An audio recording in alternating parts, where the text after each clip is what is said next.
neighborhood. Gonna fly real fast through outer space. Finally touch down at Chucky's place. So sing with me, every boy and girl. It's a Chuck E. Cheese summer and it's out of this world. Say, oh,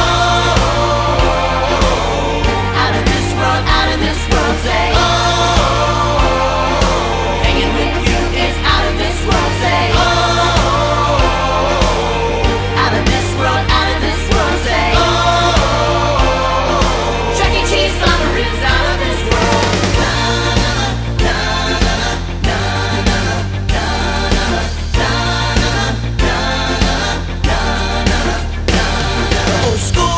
I dreamed about this day. I learned so much and now it's time to play. Now school's out and the music's on.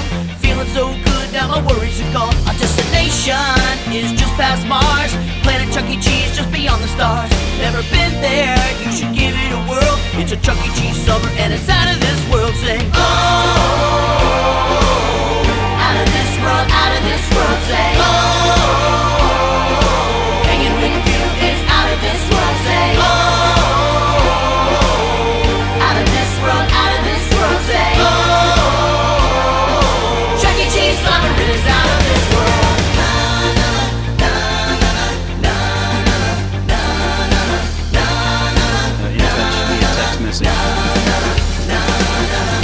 Starlight, star bright, the coolest star I see tonight. I wish I may, I wish I might, to have this wish I wish tonight. I wish to play with all my friends. I wish this summer would never end. I wish this wish, thank you and please, to spend my summer with Chuck E. Cheese.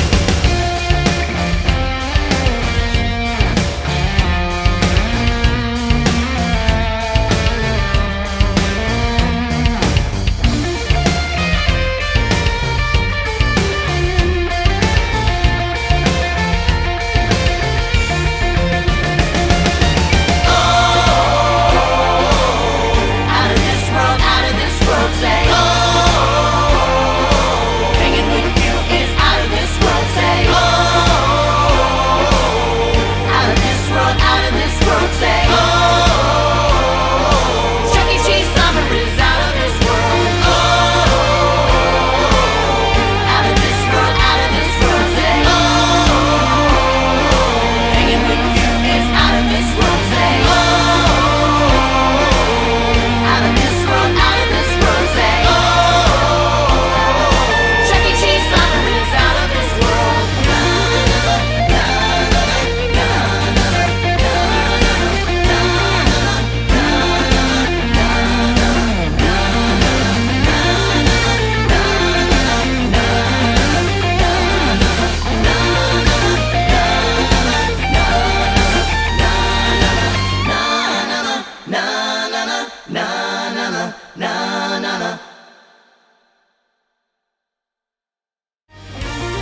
and some other equipment that's down there when we have crew aboard.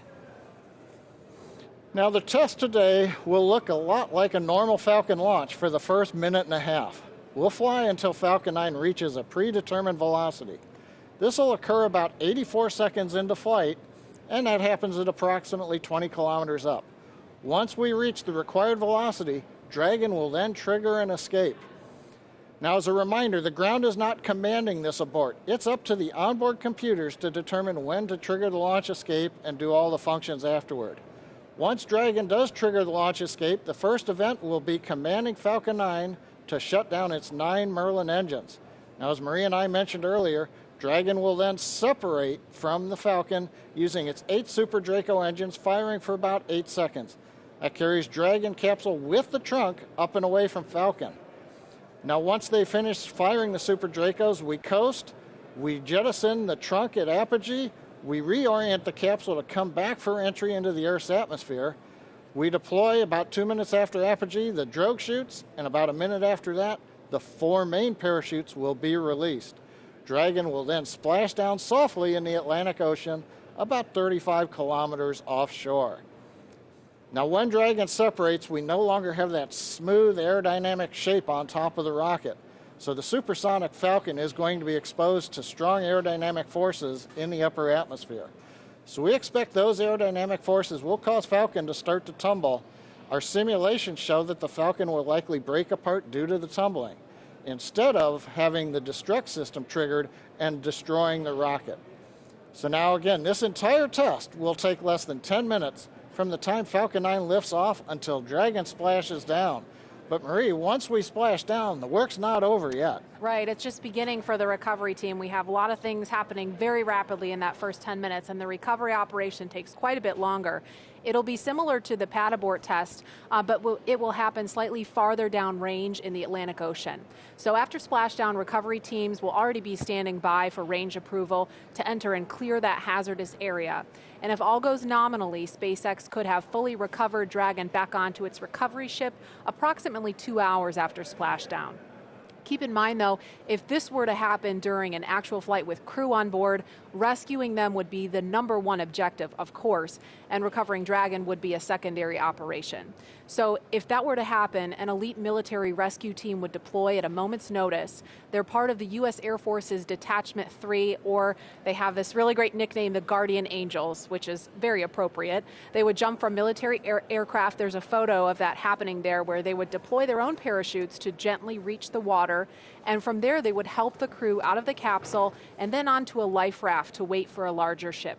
Now, this is not just any life raft. It has a cover that they can put over the top to protect them from the elements, and it's also equipped with food, water, and medical supplies, enough to last for days if needed. This would be, of course, a worst-case scenario. It's one that we don't expect to happen. But of course, what do we do when we're preparing to fly crew? We always plan for the worst. So this is something that NASA, SpaceX, and the Department of Defense have rehearsed together over and over so that we're ready for anything. And the SpaceX recovery team is also keeping an eye out for Falcon 9. As we mentioned earlier, Falcon 9 is expected to break up over the water. And we've got a dedicated team of SpaceX recovery personnel who will be staged and ready to begin recovering debris shortly after breakup. Well, the clock's kicking down rapidly. We're just over T-minus 2 minutes and 14 seconds from liftoff. You've seen the crew access arm. It's back. That was retracted away from Dragon at T-minus 42 minutes. A few minutes after that, Dragon launch escape system was armed just before we began loading propellant onto the Falcon 9. So if an unplanned situation arose right now, Dragon would perform an escape. Now, currently, the engines are chilled in for launch on the Falcon. The Dragon spacecraft is waiting for liftoff. We have retracted, and you can see in the video the strongback is moved away just about 2 degrees in readiness for liftoff.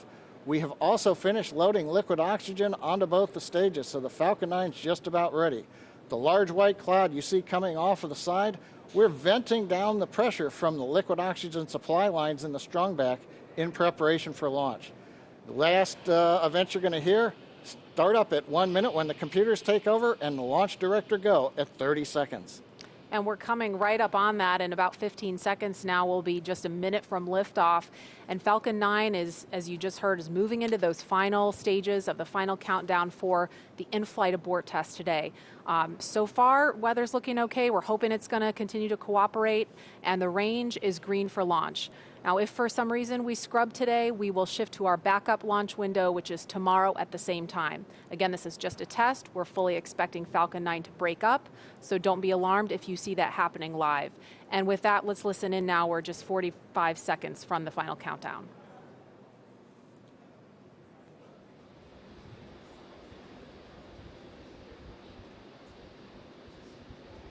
FTS is armed. Go for launch.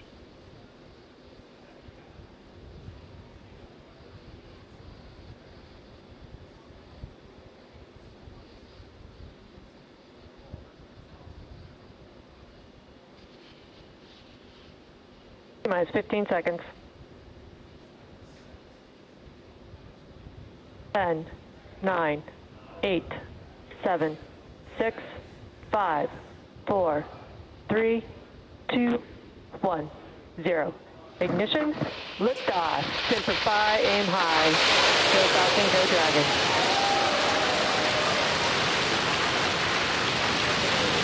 Vehicle is pitching downrange.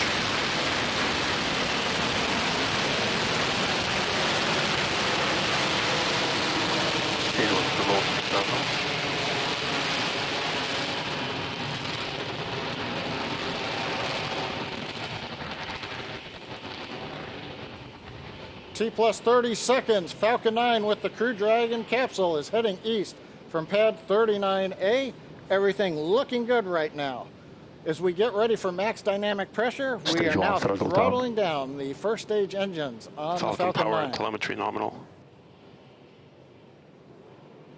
Everything continues to look good. We're approaching the period of maximum dynamic pressure. Vehicle is supersonic and passing through maximum dynamic pressure. You've heard we're supersonic. We're through max Q. We're getting ready now to throttle the engines back up on the first stage. Stage 1, throttle up. There's the call out. Okay, the major activity coming up in just over 10 seconds. Shutdown and Dragon escape from the Falcon 9.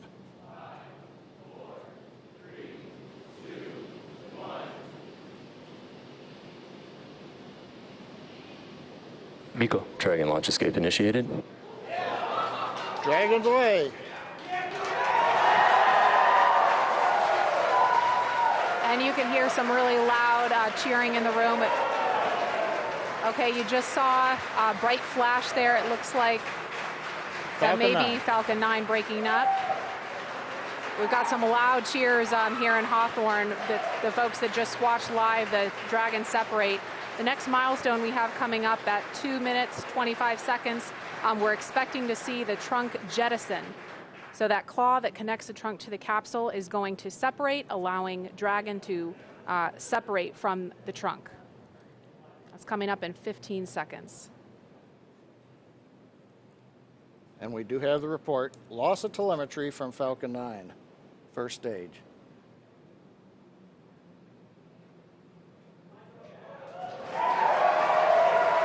And there you just saw the trunk jettison. Again, some really loud cheers here in Hawthorne, California. This test is looking great so far.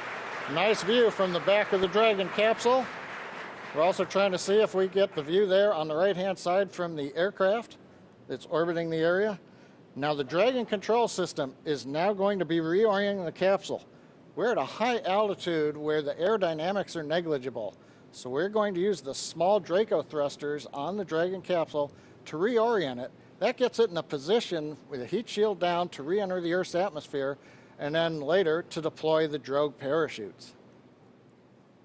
Now those drogue chutes, we expect to get confirmation that those have deployed at T plus 4 minutes and 48 seconds. So we've got just a little bit of breathing room before we hear that happen. Those parachutes are protected during ascent, on orbit, and re-entry by a panel that's up near the nose cone of the capsule. So we're going to jettison the panel, then the mortars will fire to deploy those 2 drogue chutes. Again, that's coming up in just over a minute at T plus 4 minutes and 48 seconds.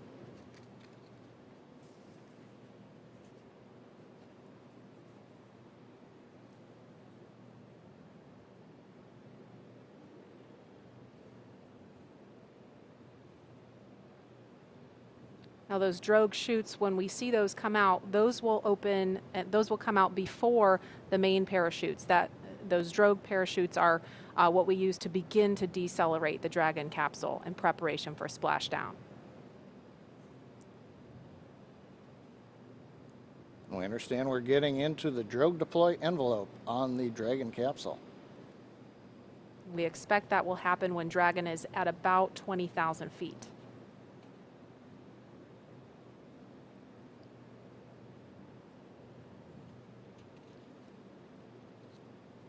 About 15 seconds to drogue chute deploy.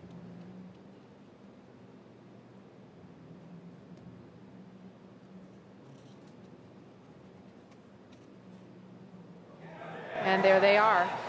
Drogue chutes are out. Again, some major cheering going on here as every stage of this test unfolds. Now we're going to be getting ready for the main chutes to deploy. Now, main chutes will be coming up fairly quickly. There are 4 main parachutes. These are the newest Mark III parachutes. They're each 116 feet in diameter. We deploy them about 2 kilometers above sea level, 6,500 feet above the Atlantic Ocean. We're getting good views from the Dragon and the airplane, showing the 2 drogue chutes. Now we're just waiting for the main parachutes to be deployed very shortly.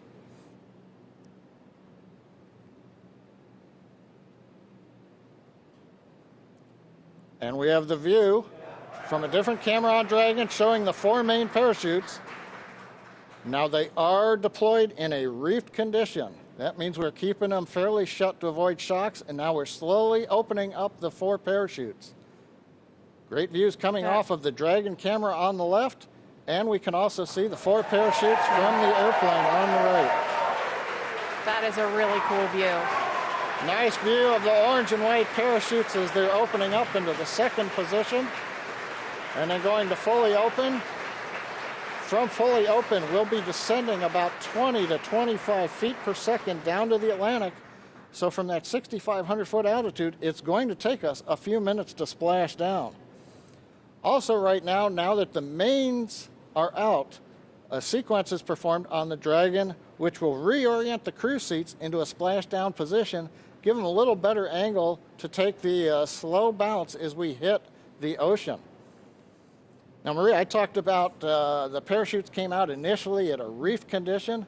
That's fairly standard. They come out not fully open. That way they're minimizing the shock on the parachutes. We're also minimizing the shock on the capsule. Again, we want to give a smooth ride to the crew as they are coming back through the Earth's atmosphere. Right.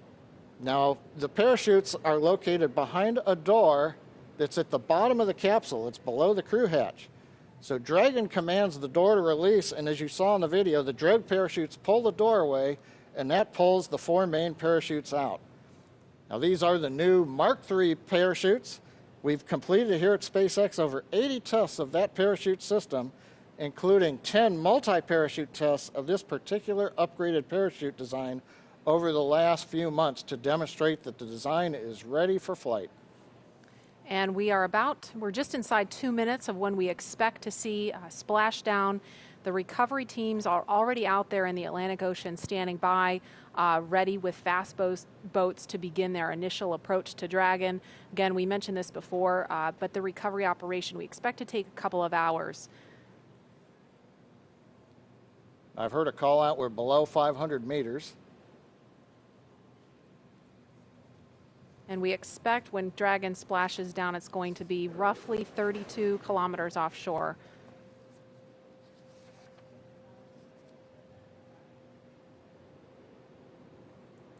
Again, we're looking at a live view. So far, all things have appeared to go nominal for this test. All things looking great so far. We saw the 4 main parachutes deploy. You're looking at them now, fully open.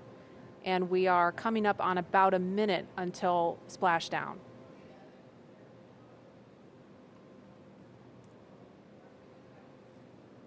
I think we may have heard a call out of 100 meters to go. Yeah, I just heard that too. Yeah.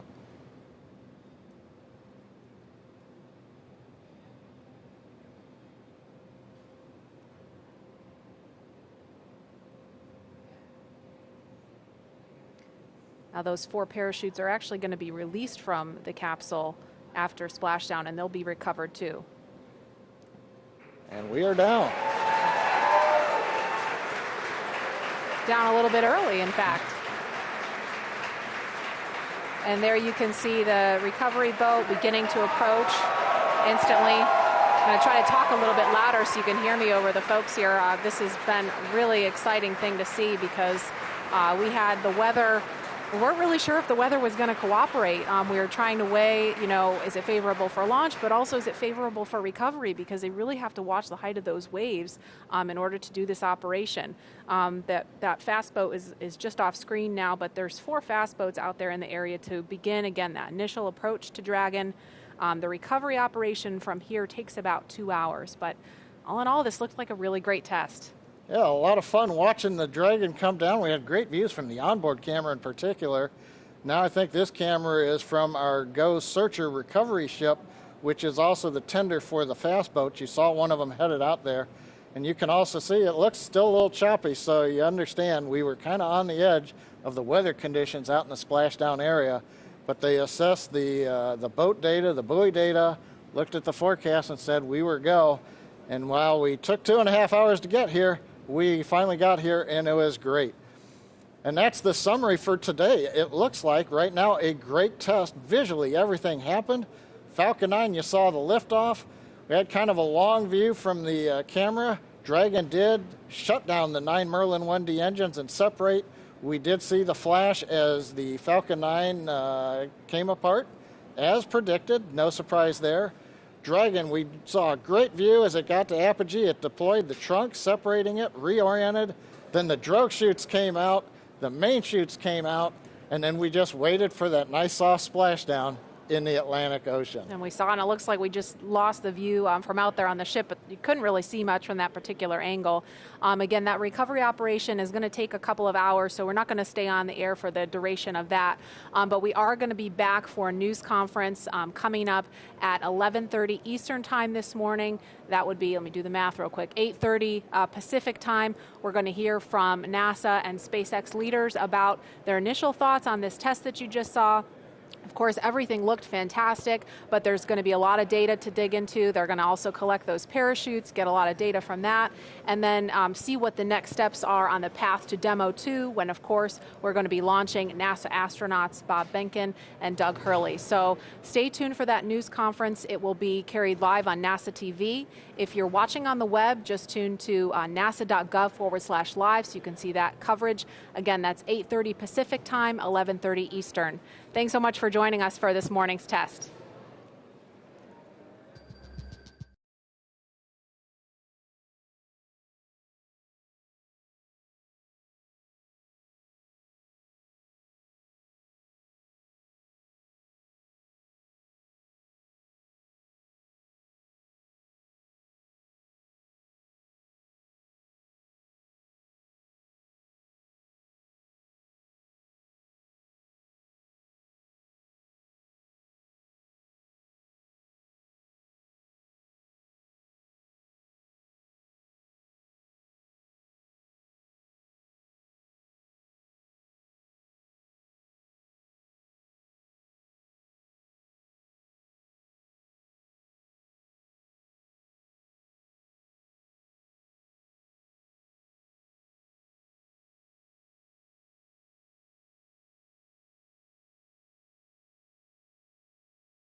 Started out, I thought the whole company just had a 10% chance of success of surviving at all.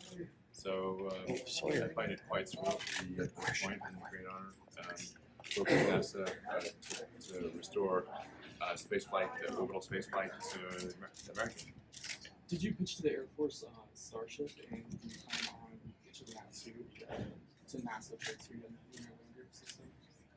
At this point, we're basically keeping NASA and the Air Force informed regarding Starship. But the goals of Starship are necessarily really so they're really off scale.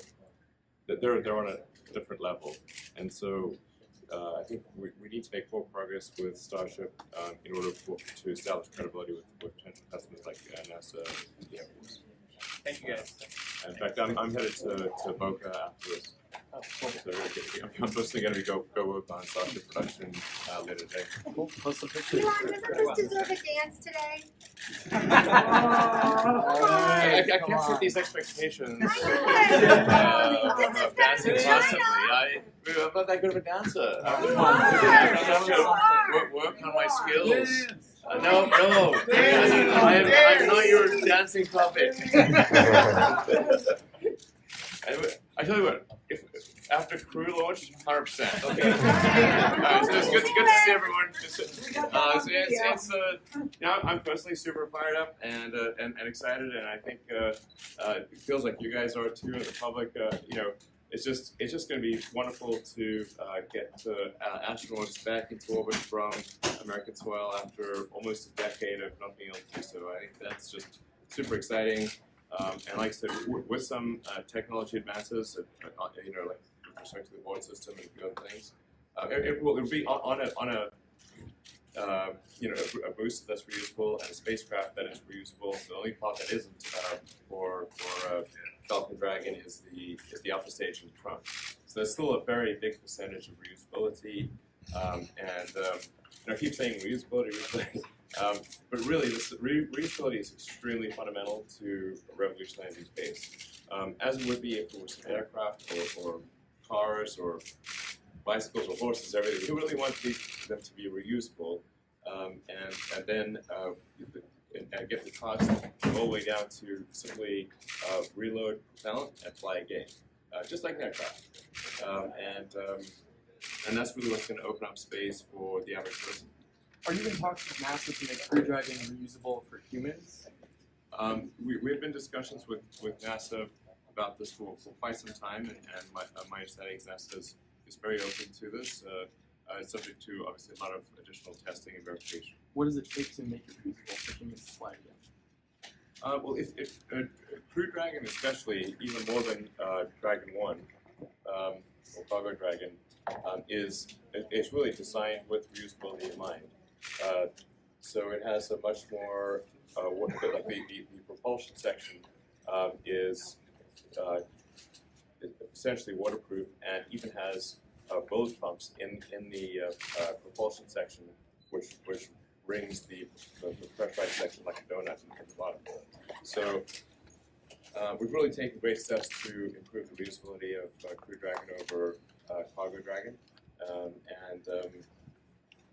and so I think it's for sure way easier to reuse, but reusability, of course, is contingent upon support from NASA. But obviously, the space shuttle orbiter was reusable, and so NASA is familiar with the notion of reusability, but Crew Dragon is designed to be easily reusable. So with minimal refurbishment and with essentially. It's designed to be rapidly and almost completely reusable in case of Crew Dragon, which would be great for lowering costs and improving launch rate. And then the booster, obviously, we've proved many times that the booster is reusable. The only thing that's vexing is that upper stage, which is Falcon, which is not reusable. But unfortunately, we just don't have the payload capability to reuse the upper stage with Falcon. But with Starship, we've got an integrated upstage and nose cone or fairing that is designed to be fully reusable from the beginning, and has it's also quite a big vehicle, very big vehicle, actually. I'm hopeful as we make progress with Starship, then that NASA, DoD, and others will consider using that vehicle. But there will be